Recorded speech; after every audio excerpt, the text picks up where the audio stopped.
Bismillahirrahmanirrahim. Assalamualaikum warahmatullahi wabarakatuh. Selamat pagi anak-anakku. Alhamdulillahirabbil alamin. Pada pagi hari ini kita dapat bertemu kembali anak-anak untuk melanjutkan materi yang selanjutnya untuk mata pelajaran PPKN. Anak-anakku, pada pagi hari ini, Ibu akan mengabsen kalian terlebih dahulu. Anak-anakku, pada hari ini, siapa yang tidak masuk? Ibu minta untuk hari ini kalian semuanya bisa aktif di dalam pembelajaran interaktif dengan mengikuti chat yang ada di setiap materi yang Ibu sampaikan. Anak-anak, pada pagi hari ini kembali Ibu akan menyampaikan materi pada bab yang sudah Ibu sampaikan sebelumnya, yaitu pada bab yang pertama, yaitu hakikat bangsa dan negara.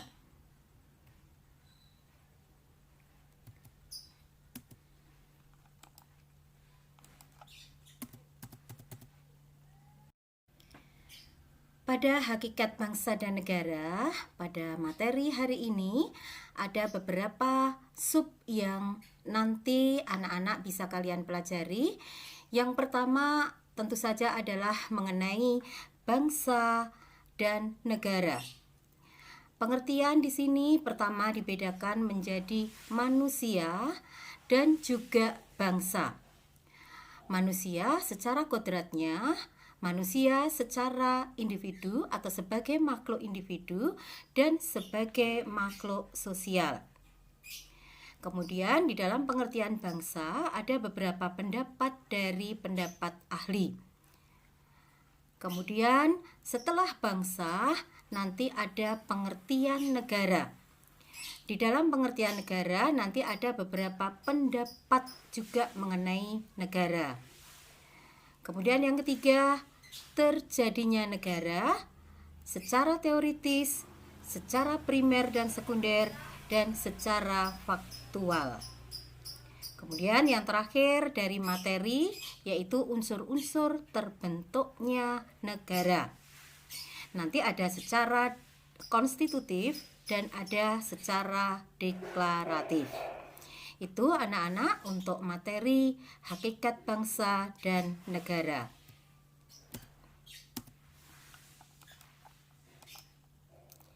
Sekarang akan Ibu lanjutkan. Yang pertama adalah manusia sebagai makhluk individu dan makhluk sosial.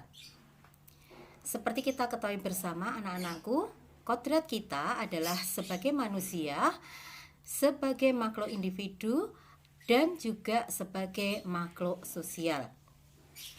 Sebagai makhluk individu, tentu saja kita adalah memiliki keinginan yang terdiri dari jiwa, raga untuk memenuhi diri kita, untuk memenuhi kehidupan kita.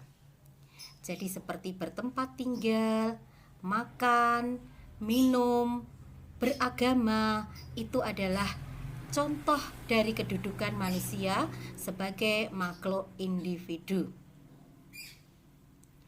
Nah, anak-anak, di dalam pemenuhan kebutuhan manusia sebagai makhluk individu tentu saja tidak dapat dilaksanakan secara sendiri. Tentu saja memerlukan bantuan dari orang lain. Nah, itu yang nanti menentukan atau menjadikan posisi kita sebagai manusia makhluk sosial. Karena di sini manusia tidak bisa memenuhi hidup secara sendiri. Kalau di dalam kedudukan manusia sebagai individu itu memiliki kemampuan, memiliki akal dan pikiran sehingga sanggup untuk berdiri sendiri dan bertanggung jawab atas dirinya agar mampu bertahan hidup. Nah, itu adalah pokok dari kedudukan manusia sebagai individu. Bisa dipahami? Nah, bagaimana sebagai makhluk individu di dalam pemenuhannya? Tentu saja tidak dapat melakukannya dengan sendiri. Walaupun memiliki kemampuan berpikir, tetapi dalam pelaksanaannya manusia selalu hidup di dalam masyarakat. Nah, ini yang dikatakan, atau menurut Aristoteles mengatakan bahwa manusia adalah zoon politikan, yang artinya makhluk yang hidup berkelompok, selalu ingin bergaul dan berkumpul dengan sesama manusia lainnya. Di dalam berkelompok tentu saja nanti akan menyebar atau semakin meluas, karena akan membentuk kelompok-kelompok, akan membentuk suku-suku, akan membentuk persekutuan tertentu yang nantinya akan menjadi sebuah bangsa atau menjadi sebuah negara. Karena bangsa itu diawali dari sekelompok manusia yang ingin berkumpul dan ingin mendirikan suatu organisasi yang nantinya akan menjadi sebuah negara. Itu anak-anak, jadi kedudukan kita sebagai makhluk sosial dan sebagai makhluk individu itu merupakan awal dari terjadinya bangsa dan negara. Nah, sekarang apa yang dimaksudkan dengan bangsa, anak-anak? Bangsa adalah suatu komunitas yang memiliki ciri-ciri, nama, wilayah tertentu, kemudian juga berdasarkan mitos atau leluhur bersama, satu atau beberapa budaya yang sama, dan solidaritas tertentu. Nah, dalam pengertian sosiologis, bangsa termasuk kelompok paguyuban yang secara kodrati ditakdirkan untuk hidup bersama, senasib sepenanggungan dalam suatu kelompok tadi. Nah, itu yang dikatakan makna dari bangsa. Jadi anak-anak, kalau ibu ambil dari pengertian tadi, bangsa adalah rakyat yang telah mempunyai kesatuan tekad untuk membangun masa depan bersama. Caranya adalah dengan mendirikan sebuah negara yang mengurus terwujudnya kepentingan bersama secara adil. Yang nantinya di sini suatu bangsa itu adanya kehendak atau kemauan bersama yang lebih dikenal dengan nasionalisme. Bisa dipahami sampai di sini?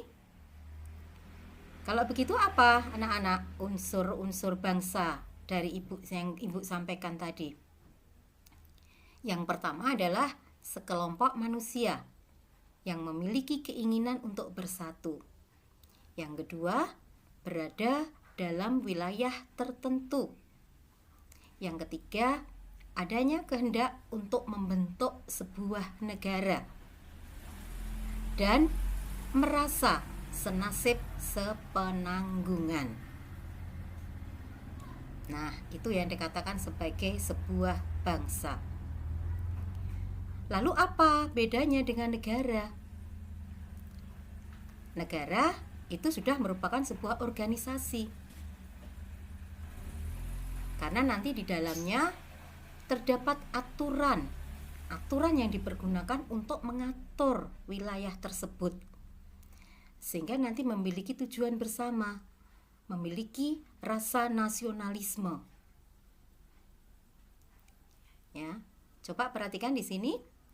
Negara adalah organisasi yang di dalamnya ada rakyat, wilayah yang permanen, dan pemerintah yang berdaulat, baik ke dalam maupun keluar.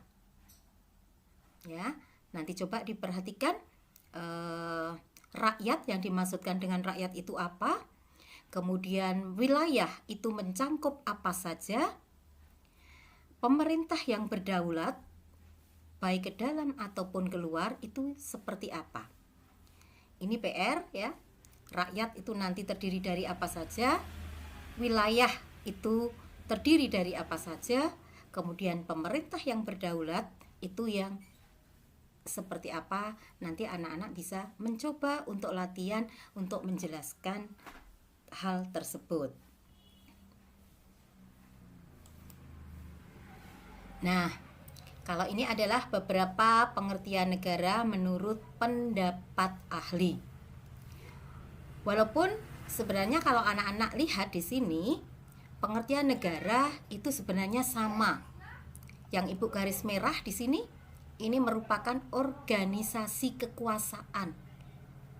Kemudian memiliki wewenang. Ya, memiliki wewenang untuk mengendalikan atau mengatur persoalan-persoalan bersama atas nama masyarakat. Organisasi kekuasaan. Karena di sini memiliki ketentuan, memiliki aturan, memiliki kelompok-kelompok, sehingga di sini merupakan organisasi kekuasaan. Coba nanti dipahami, disimpulkan dari beberapa pendapat para ibu. Lanjut anak-anak. Nah, dari penjelasan-penjelasan tadi kita bisa menyimpulkan menjadi sifat dari negara itu sendiri. Kalau begitu, sifat negara itu bagaimana? Yang pertama adalah memaksa. Jadi negara itu mempunyai kekuatan fisik secara legal untuk mengatur rakyatnya. Rakyat yang tidak mau diatur bagaimana? Tentu saja akan ada sanksinya. Akan ada sanksi rakyat yang tidak memenuhi atau mentaati aturan negara. Nah, makanya di sini negara dikatakan memiliki sifat memaksa. Kemudian yang kedua, sifat monopoli. Dalam menetapkan tujuan untuk siapa? Untuk tujuan bersama masyarakat.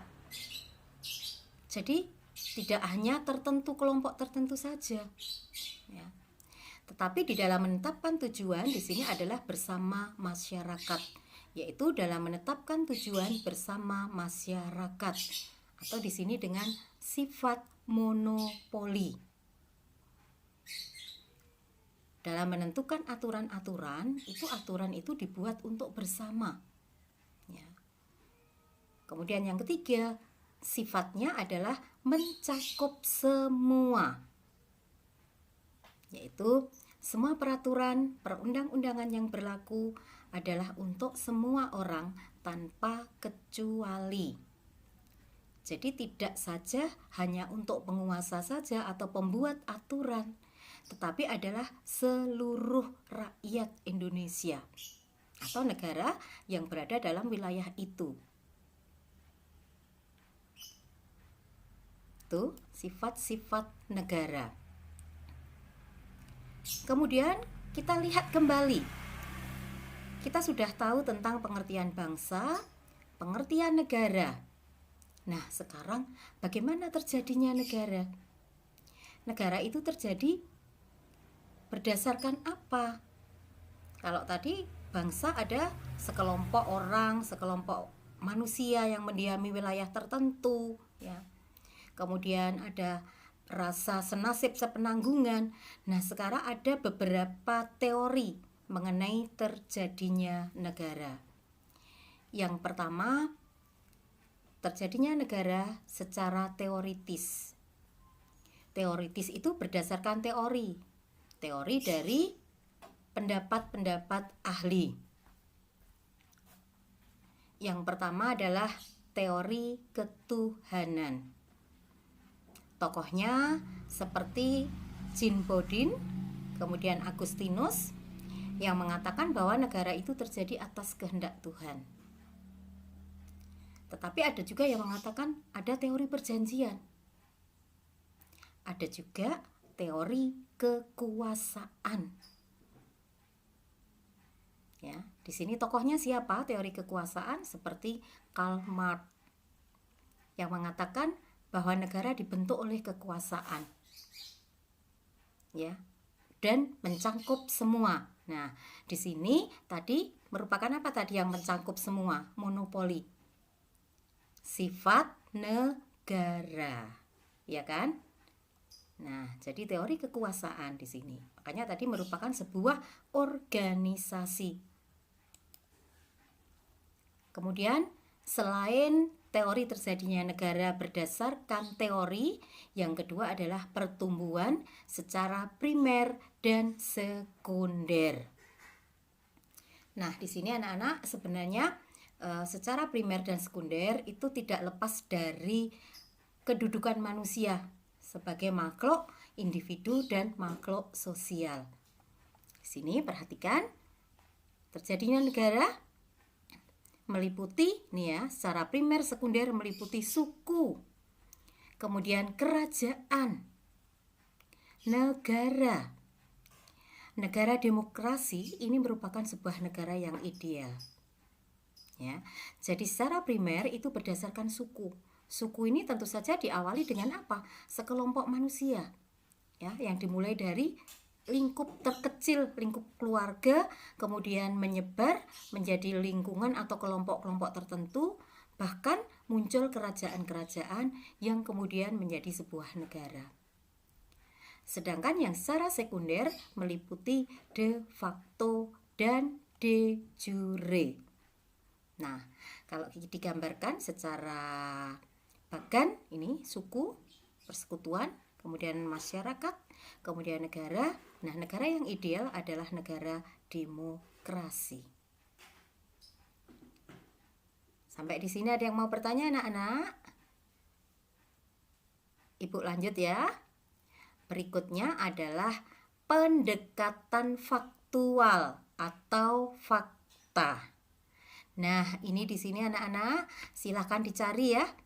Okupasi itu contohnya seperti apa? Kemudian contoh fusi itu seperti apa? Kesi, akesi, ada aneksasi,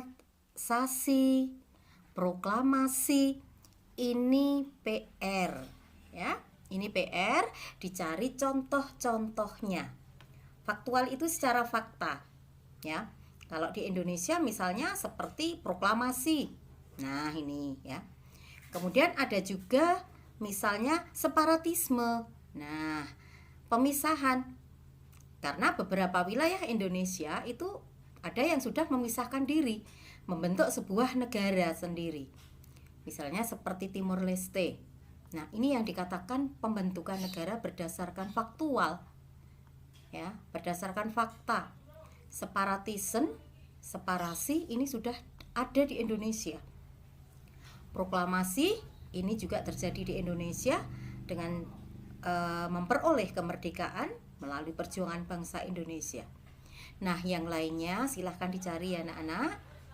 Silahkan dicari untuk bisa memberikan contoh yang okupasi itu seperti apa, fusi seperti apa.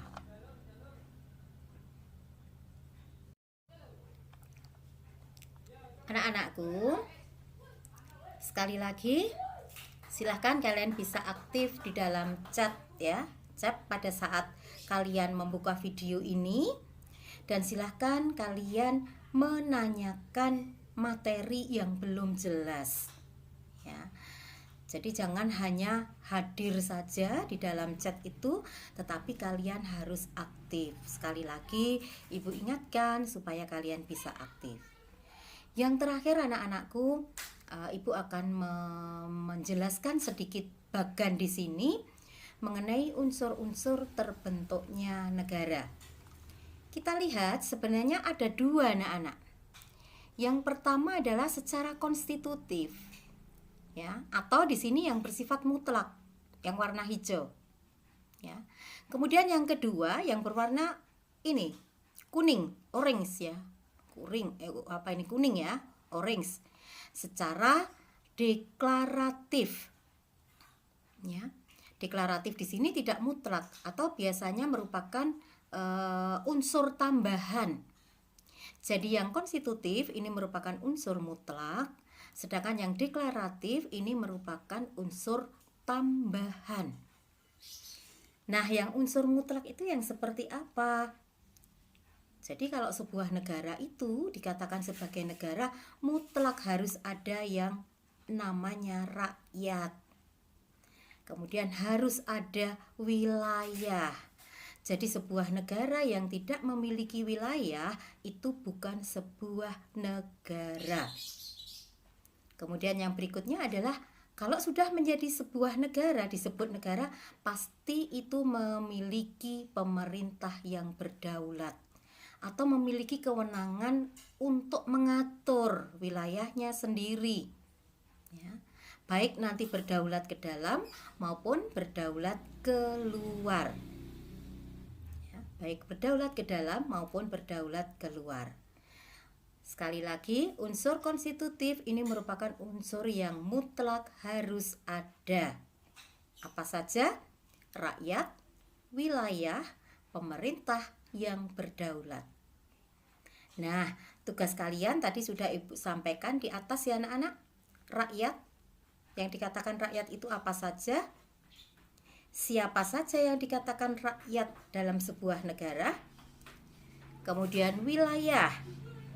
Wilayah sebuah negara itu mencakup apa saja? Ya. Jadi coba anak-anak kalian cari ya. Kalian bisa browsing untuk mengerjakan tugas ini. Kemudian unsur yang merupakan unsur tambahan atau yang disebut dengan unsur deklaratif. Di sini adalah pengakuan dari negara lain. Nah, sebuah negara itu perlu ada pengakuan dari negara lain. Untuk apa anak-anak? Ya, untuk melakukan hubungan kerjasama. Jadi tidak mungkin kita melakukan hubungan kerjasama dengan negara lain kalau kita tidak ada pengakuan dari negara lain. Ya. Nah, pengakuan dari negara lain di sini ada pengakuan secara de facto dan pengakuan secara de jure.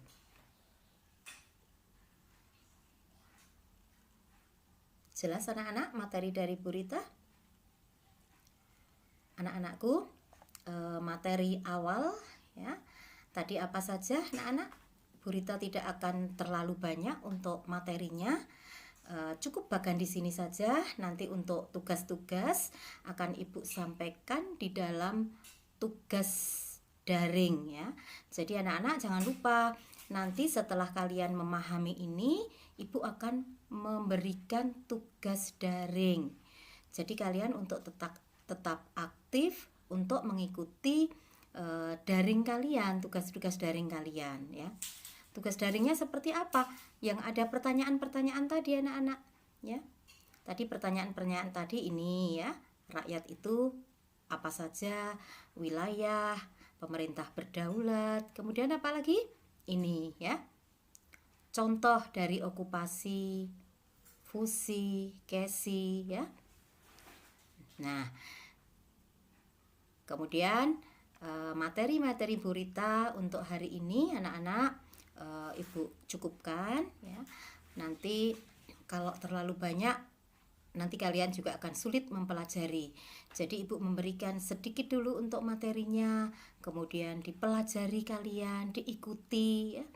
Kalau ada tugas yang harus dikerjakan melalui chat, dicoba untuk mengerjakan ya, dicoba untuk menjawab. Apa saja tadi anak-anak yang bisa kalian simpulkan tadi? Yang pertama, pengertian bangsa ya. Sebelum pengertian bangsa adalah manusia ya.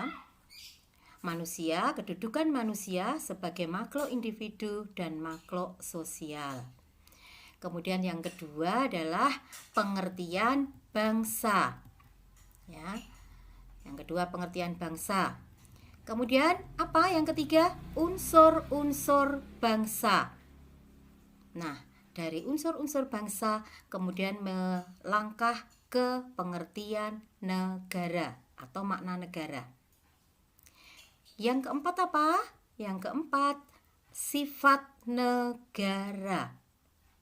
Yang keempat sifat negara. Kemudian apa? teori. Nah, ini adalah teori terjadinya negara. Ini merupakan yang kelima yang Ibu sampaikan. Teori terjadinya negara. Kemudian yang terakhir apa tadi? Yang berupa bagan? Yang berupa bagan tadi unsur terbentuknya negara. Jelas anak-anak materi Ibu hari ini? Yang Ibu sampaikan hakikat bangsa dan negara. Karena materi ini cukup banyak anak-anak, Ibu menyampaikan sampai di sini dulu. Besok akan Ibu lanjutkan dengan materi yang berikutnya. Tentu saja sebelum Ibu melanjutkan materi, kalian harus berlatih dulu ya. Berlatih dulu, memahami, kemudian baru Ibu lanjutkan. Baik anak-anak, Ibu tunggu kalian untuk dapat berinteraksif melalui pembelajaran daring ini yang tidak akan mengurangi semangat kalian. Kalian tetap belajar dan tetap berprestasi. Jangan lupa untuk absensi harus aktif sehingga tidak ada yang absen ya, karena nanti akan mempengaruhi nilai kalian. Demikian anak-anak. Akhirnya Ibu tutup untuk materi pagi hari ini. Sampai bertemu kembali untuk pertemuan selanjutnya. Selamat pagi. Assalamualaikum warahmatullahi wabarakatuh.